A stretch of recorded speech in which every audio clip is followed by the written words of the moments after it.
আজকে দুপুরবেলা মাছের মাথা দিয়ে পুঁইশাক চচ্চড়ি রান্না করেছিলাম। পুঁইশাক খেতে না আমি একদম ভালোবাসি না, আমার একেবারেই পছন্দ নয়। কিন্তু আমার হাজবেন্ড পুঁইশাক খেতে ভীষণ ভালোবাসে। তো গত সপ্তাহেও একদিন বাজার থেকে এসে আমায় বলছে কি, পুঁইশাক কত বিক্রি হচ্ছিল বাজারে, কিন্তু তুমি খাও না বলে আমি পুঁইশাকটা আনতেই পারলাম না। আমার কত ভালো লাগে খেতে। তো তখন আমি ওকে বললাম যে কেন আনলে না, আমি খাই না তো কি হয়েছে, তুমি তো খাও, তোমাকে রান্না করে দেবো। এরপর যেদিন দেখবে পুঁইশাক বিক্রি হচ্ছে নিয়ে চলে আসবে। তো সেই জন্য ও কালকে না বাজার থেকে পুঁইশাক নিয়ে এসেছিল, আর আজকে সকালে মাছের মাথা নিয়ে এসেছে। তো আমি ভাবলাম তাহলে মাছের মাথা দিয়ে ওকে একটু পুঁইশাক চচ্চড়ি রান্না করে দিই। আসলে এমন অনেক জিনিসই থাকে যেগুলো হয়তো আমরা খেতে পছন্দ করি না, কিন্তু কাছের মানুষ যদি বলে যে এটা খেতে খুব পছন্দ করি, খুব ভালোবাসি, এটা রেঁধে খাওয়াও, তাহলে না তাকে সেটা রান্না করে খাওয়াতে একটা আলাদা রকমই তৃপ্তি লাগে মনে। সে যদি সেটা খেয়ে বলে যে হ্যাঁ খুব তৃপ্তি করে খেলাম, খুব ভালো হয়েছে, তখন না একটা আলাদাই প্রশান্তি পাওয়া যায়। তো সেরকমই হয়েছিল আজকে আমার ক্ষেত্রে।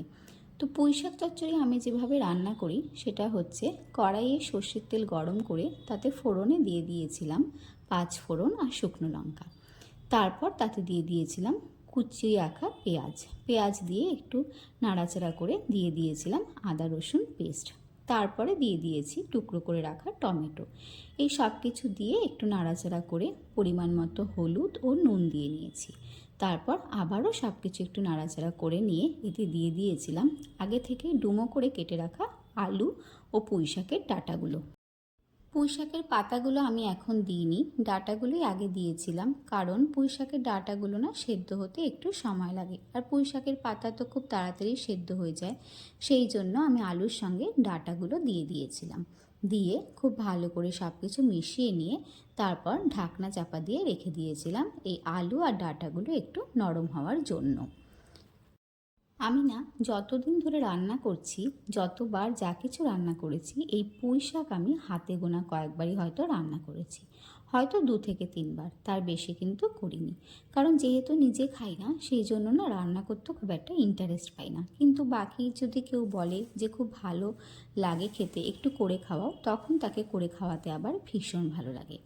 তো ঢাকনা খুলে যখন দেখলাম ডাঁটা আলুগুলো একটু নরম হয়ে এসেছে, তখন এর মধ্যে দিয়ে দিলাম আগে থেকে কেটে রাখা কুমড়ো।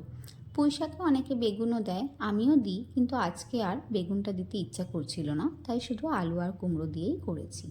কুমড়ো দিয়েও একটু ঢাকা দিয়ে রেখে দিয়েছিলাম কুমড়োগুলো একটু নরম হওয়ার জন্য। তারপরে এতে দিয়ে দিয়েছি পুঁই শাকের পাতাগুলো। পুঁই শাকের পাতাগুলো একদম শেষেই দিলাম, কারণ পুঁই শাকের পাতা না খুব তাড়াতাড়ি সেদ্ধ হয়ে যায়।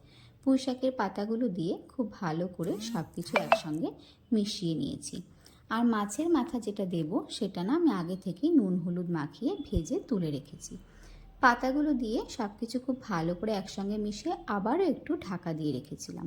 এরপর ঢাকনা খুলে এই সময় আমি দিয়ে দিয়েছি এতে 1 চা চামচ পরিমাণ জিরে গুঁড়ো আর 2টো চেরা কাঁচা লঙ্কা। পুঁই শাকে তোমরা কে কে জিরে দাও সেটা আমি জানি না, কিন্তু আমি দিই, কারণ আমার মনে হয় পুঁই শাকে না একটা অন্যরকম গন্ধ লাগে, আর সেই গন্ধটার জন্যই আমার পুঁই শাক খেতে একদম ভালো লাগে না। তো একটু জিরে গুঁড়ো দিলে মনে হয় কি সেই গন্ধটাকে অ্যাভয়েড করা যায়। তাই জিরে গুঁড়ো আর চেরা কাঁচা লঙ্কা দিয়ে একটু ভালো করে মিশিয়ে নিয়ে দিয়ে দিয়েছিলাম চিনি। পুঁই শাকে একটু মিষ্টি দিলেই খেতে ভালো লাগে, সেই জন্য একটু চিনিও দিয়েছি। দিয়ে খুব ভালো করে সব কিছু একসাথে মিশিয়ে নিয়ে এরপর এর মধ্যে দিয়ে দিয়েছিলাম আগে থেকে ভেজে তুলে রাখা মাছের মাথাগুলো। মাছের মাথাগুলো দিয়েও খুব ভালো করে সব কিছু একসঙ্গে মিশিয়ে নিয়েছি।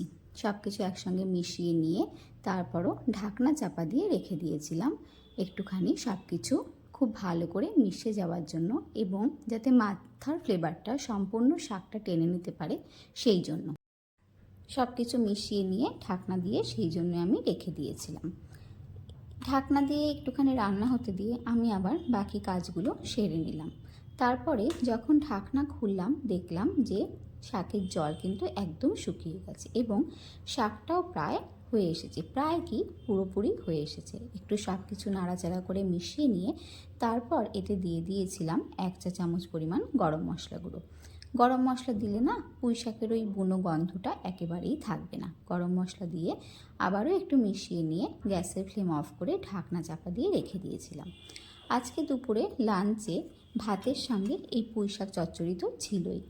যদি বা আমি পুঁই শাক খেতে একেবারেই পছন্দ করি না, তাও ভাবলাম যে ঠিক আছে, যখন রান্না করেছি একটু টেস্ট করে দেখতে তো কোনো দোষ নেই, তাই একটু টেস্ট করার জন্য কিন্তু নিয়েছিলাম।